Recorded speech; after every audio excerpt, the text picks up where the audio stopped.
Веќе во студио ни е тука Бодан Николов, кој што е млад македонски иноватор, чиј што талент, упорност и љубопитност Бодан те поставија меѓу најдобрите млади техничари во Македонија. Ќе разговараме за сите твои успеси, освоени први места на меѓународни надпревари, но и за последниот голем успех со твојата платформа Електронче. Благодарам за гостувањето и добро ни дојде. Благодарам многу и на вас. Ако започнеме да ги редиме сите твои успеси, навистина ќе ни треба многу време. Меѓутоа, затоа ќе почнеме со самото прашање како уште од 5 години дозна и свати дека технологијата, техниката и се она што го правиш те фасцинира и те привлекува за да можеш да се развиваш на тоа поле. Кога имав 5 години, започнав дома сите мои играчки ги расклопив. Електроника и бела техника.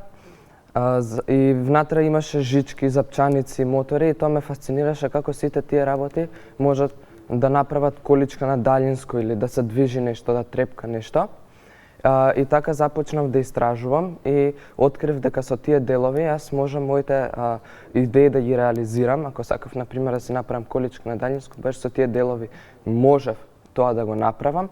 И баш тоа го направив, започнав вентилаторчиња, светилки, прво смукалка направив и така открив дека можам да си ги направам моите идеи и тоа што ќе замислев со тие делови можев да го направам во реалност, да се забавувам со него, и да се забавувам, дур го градам, дур учам и истражувам.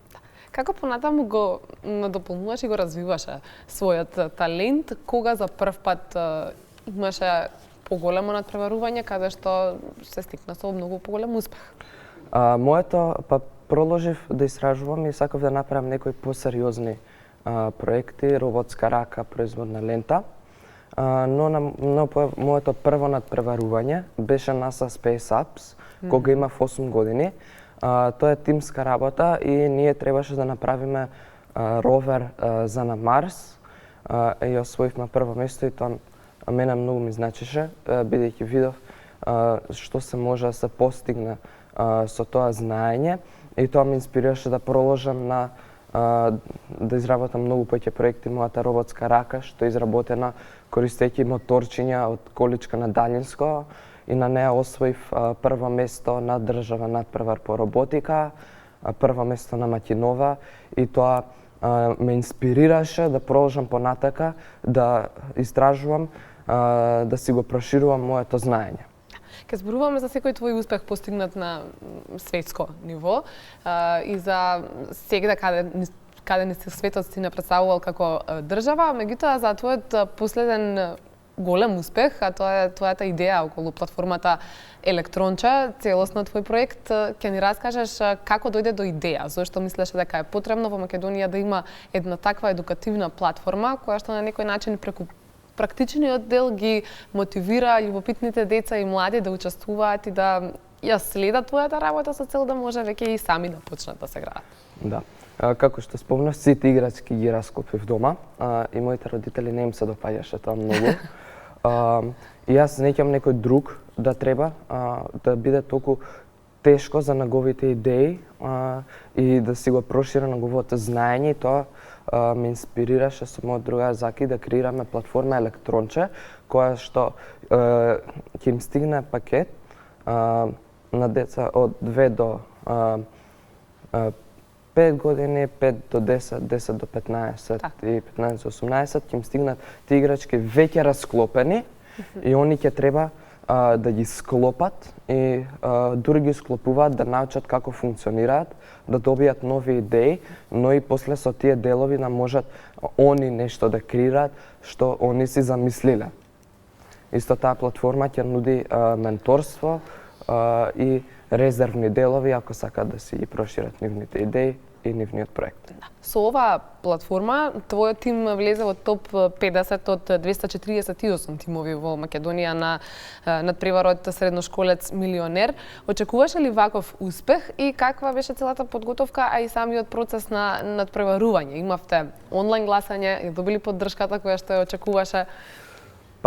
Да, очекував тоа. Да, го очекував тоа, бидејќи доста има млади луѓе во Македонија што сакаат да го научат тоа, ама немаат практичен начин, освен или да ги раскопат сите играчки, или освен да набавуваат делови од интернет, што треба долго време да стигнат и после они сами треба тие да ги искористат и не е толку забавно. И затоа сите моето училиште, моите другари ми помогна да добијам да гласаат за мене за да може таа идеја да се оствари. Ме интересира колку твојот талент и извонредност првенствено е препознат во Македонија, од нашата држава, а потоа и надвор, затоа што ќе споменам дел од надпреварите на кои што си бил и си освоил и си донел голем успех, тоа се секако NASA Space Kids Challenge, потоа исто Electrix е негде каде што на некој начин меѓу првите твои официјални надпревари и јавно представување, многу други се во прашање. Каква поддршката и колку те препознаваат и надвор од нашите граници? Јас имам голема поддршка, не само од моите родители, него и од моите другари, моето училиште и КММК што ми даваат алати за да можам тие проекти да ги изработам. Како што спомнавте на Electrix Tricks во Македонија на Mini Maker Fair, тоа беше изложба за изуми, за пронајдоци и за проекти каде што можат луѓе што имаат исти интерес во електроника и роботика, нивните проекти да ги представат пред другите луѓе. Тоа ми беше првата шанса јас да покажам пред другите што може да се направи, не само да ги запознам со концептот. Исто така јас имав прилика да научам од другите, да добијам нови идеи и да го проширам моето знаење. Да, еве да кажеме во надпреварот како што го освои првото место на NASA Space Kids Challenge, каква беше таму конкуренцијата? Колку деца всушност има кои што се на некој начин приближно талентирани како тебе, можеби нешто кое што не го среќаваш во твоето обкружување овде во Македонија? Па на Space Apps надпреварот имаше доста голема конкуренција, бидејќи таму сите деца што сакаат да научат повеќе и што веќе знаат доста за NASA, за вселенски бродови, што се интересираат во такви работи, сака они да се надпреваруваме. И кога освоивме прво место, тоа мене многу ми значеше и ме инспирираше да продолжам да истражувам и да продолжам понатака, да си поставам нови граници. 3 години поред, 2022, 2023, 2024, имаш тростоки први места во роботика, иновации и физика. Колку сето ова, колку време одзема од твоето секојдневие, од врските кои што ги имаш во училиште и едноставно дали ти прераснува на некој начин и во хоби, затоа што претпоставувам дека секое слободно време го користиш за или подготовка пред надпревар или да откриеш нешто ново. Да. 90% од моето слободно време е вложено во ова. Се припремам за надпревар, но кога е најсресно, тоа е пред надпревар. Например, кога се припремам и тогаш моето време не е 90%, него е 100%, за да можам да го припремам проектот. Имаш, например, една ситуација кога се спремав за надпревар и ноќта пред надпреварот го тестирав проектот, мојата производна лента и главното напојување се расипа и требаше во 2 саат бајле да склопам ново напојување од помночи за телефон, батерија, адаптери за лаптоп, трчање до бензинска. Научија ли твоите родители во меѓувреме нешто од тоа што ти го работиш со цел да може во вакви ситуации и да ти помагаат?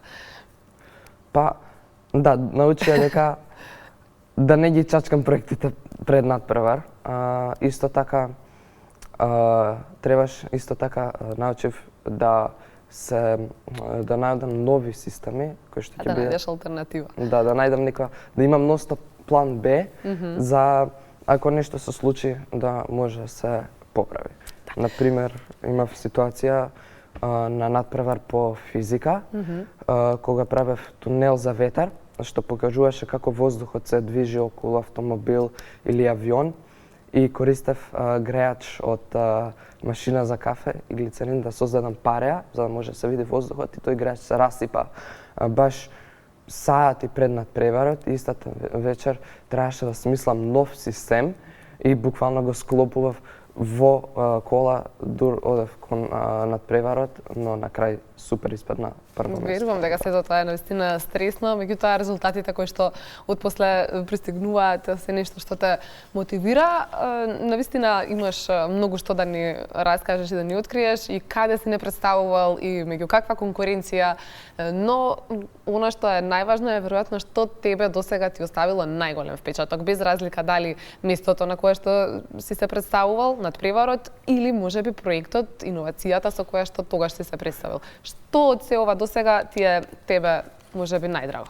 Најдрага ми е производната лента. Тој проект беше направен, не беше едноставен, имаше од тој проект 5 варијации.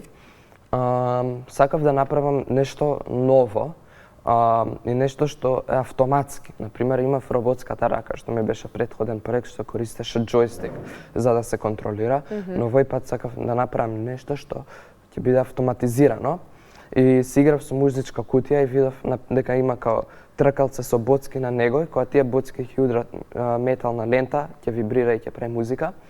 И овој пат имав големо пластично тркалце, наместо боцки имаше гумени ленти, што кога ќе врти, ќе притисне прекидач, и тој имаше као 10 прекидачи по ред и сите тие прекидачи има нивна функција, дали се мрдне напред, дали нагоре, и така уствари успеав да го програмирам мојот прв проект, и со тој проект добив прво место на државен надпревар по роботика, на Макинова прво место, бев во Босна, каде што остоив трето место, и потоа го изложував на Minimaker Fair и го представував.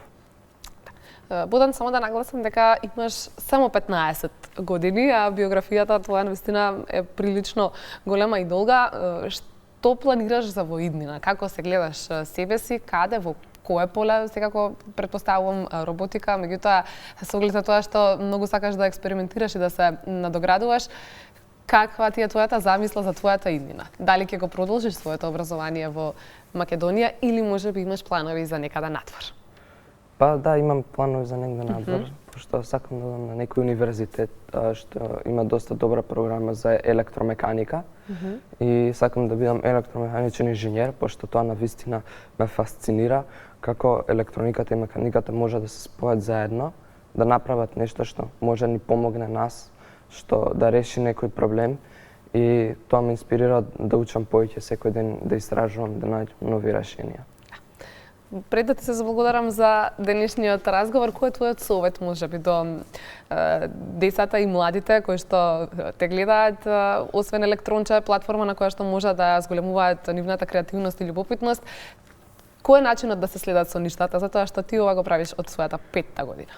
Сакам само да им кажам на сите ова што го прават нешто многу важно, да не се откажуваат, дури кога изгледа дека на нивниот проблем нема решение, дека нема надеж, дека кој ќе си каже јас ова не знам како да го направам, не можам да го направам, се откажувам, тоа да не го направат, него наспротив, ако да научат, да истражуваат, да не се откажуваат, ако не работи едно решение, да пробаат друго решение.